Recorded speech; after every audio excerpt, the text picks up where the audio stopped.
2 minutes pour comprendre. Aujourd'hui, un problème qui touche beaucoup de femmes, l'endométriose. Je suis en duplex avec le docteur Odile Bagot. Odile Bagot, vous êtes auteur de Vagin et compagnie, on vous dit tout. Alors en premier, l'endométriose, qu'est-ce que c'est? L'endométriose, c'est en fait les manifestations de la migration du tissu qui normalement tapisse l'intérieur de l'utérus, eh bien, il va se mettre ailleurs. Soit il va infiltrer le muscle utérin, ça s'appellera de l'adénomyose, ou alors il va se mettre sur un ovaire, par exemple, et comme il va évoluer comme le cycle, eh bien, il va se remplir de sang, et tous les mois, ça va grossir, ça va faire un kyste. Et cette endométriose peut se mettre dans les trompes, les bouchées, par exemple, ou se mettre dans des endroits tout à fait farfelus, sous le foie ou dans l'intestin. Mais le plus souvent, c'est quand même dans la sphère pelvienne. Les problèmes créés par l'endométriose. Le problème principal, c'est vraiment la douleur.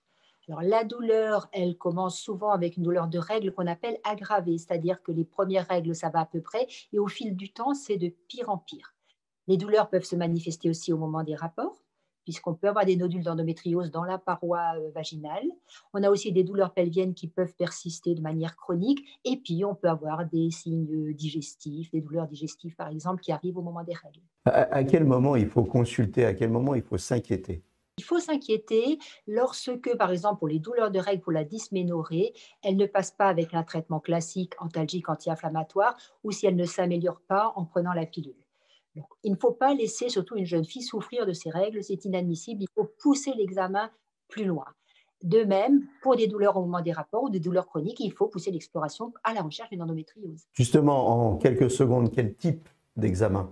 On commence par un examen clinique qui souvent est performant. Ensuite, on fait une échographie, parfois une échographie référencée parce que c'est difficile de voir les signes. Et ensuite, on va aller faire une exploration de type IRM. Voilà, vous pensez que vous souffrez d'endométriose, parlez-en tout de suite à votre gynéco.